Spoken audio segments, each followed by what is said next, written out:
রাজ্য রাজনীতি, দেশ বিদেশ, খেলাধুলা সমস্ত কিছু নিয়ে আজকের সেরা 10টি খবর চলুন শুনে নেওয়া যাক।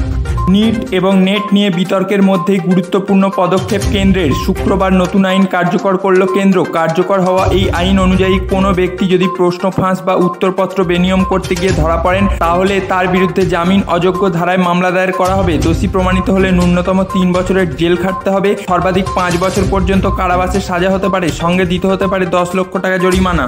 স্কুল বাস ও স্কুল গাড়ি নিয়ে নতুন নির্দেশিকা জারি রাজ্যের। নতুন নির্দেশিকায় স্কুল বাস এবং স্কুল গাড়িতে নির্দিষ্ট আসনের সংখ্যার বেশি পড়ুয়া নেওয়া যাবে না। আসনে সিট বেল্ট রাখতে বলা হয়েছে।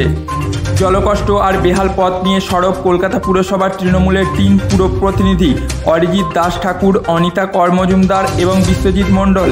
এই 2 সমস্যার কথা স্বীকার করে নিয়ে মেয়র ফিরহাদ হাকিম বলেন, গড়িয়ায় জল প্রকল্পের কাজ শেষ হলে 106 নম্বর ওয়ার্ড উপকৃত হবে। কেইআইআইপির উদাসীনতা ও গাফিলতির কারণে নিকাশির কাজ সময়ে শেষ করা যাচ্ছে না বলে জানান মেয়র। গুজরাট এবার তৃণমূলের দখলে। দেশের প্রধানমন্ত্রী নরেন্দ্র মোদীর রাজ্য গুজরাতের থেকে বহু যোজন দূরে পশ্চিম মেদিনীপুরের গড়বেতা 3 নম্বর ব্লকের উড়িয়াসাই গ্রাম পঞ্চায়েতের অন্তর্গত গুজরাত গ্রাম নামে মোদী ভূম হলে কি হবে? বঙ্গের এই গ্রামে কিন্তু দিদিপন্থী। স্থানীয়রা বলছেন এই গুজরাট কেবল দিদিরই। নবনির্বাচিত 2 বিধায়কের শপথ নিয়ে অপ্রাসঙ্গিক প্রসঙ্গের টালবাহানা চলছে বলে মনে করছে রাজ্য বিধানসভা। সে কথা জানিয়েই রাজ্যপাল CV আনন্দ বোসকে দ্রুত শপথ পর্ব সম্পন্ন করতে অনুরোধ করলেন বিধানসভার স্পিকার বিমান বন্দ্যোপাধ্যায়।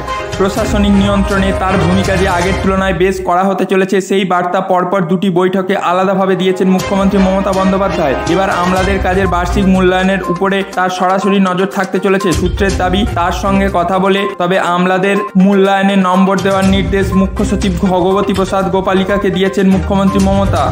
বাড়ির হেঁসেলে রান্নার জোগাড়ে নিত্যদিন যে সমস্ত আনাজের খোঁজ পড়ে তার কোনোটির কেজি প্রতি দাম 150 থেকে 200, তো কোনোটির দাম 50 থেকে 60 টাকা কেজিতে চলে গেছে। সাধারণ আলু সিদ্ধ খেতে গেলে আলু কিনতে হবে 30 থেকে 40 টাকা কেজি দরে। সব মিলিয়ে আনাজের বাজার আগুন। ব্যবসায়ীদের একাংশ বলছেন তীব্র গরমে এবং এতদিন বৃষ্টি না হওয়ায় আনাজের ফলন মার খেয়েছে, তার ফলে দাম বেড়েছে আনাজের।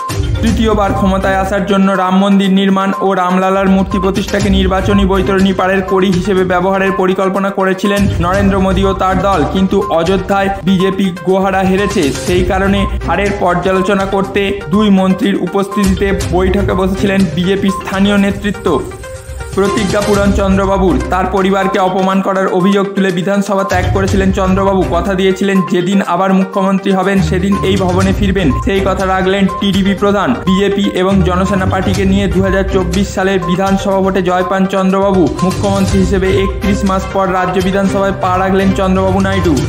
ফুটবলারদের সঙ্গিনীদের জাতীয় শিবিরে ডাকার নির্দেশ কোচের। ইউরো কাপের প্রথম ম্যাচে সার্বিয়াকে হারালেও দ্বিতীয় ম্যাচে ডেনমার্কের কাছে আটকে গিয়েছে ইংল্যান্ড। বড় প্রতিযোগিতা খেলতে নেমে ফুটবলারেরা চাপে পড়েছেন বলে মনে করেছেন কোচ গ্যারেথ সাউথগেট। তাই একদিনের জন্য ফুটবলারদের সঙ্গিনীদের জাতীয় শিবিরে ডেকে নেওয়ার পরামর্শ দিলেন তিনি। আজকের খবরগুলি আপনাদের কেমন লাগলো অবশ্যই কমেন্ট বক্সে কমেন্ট করে জানাবেন।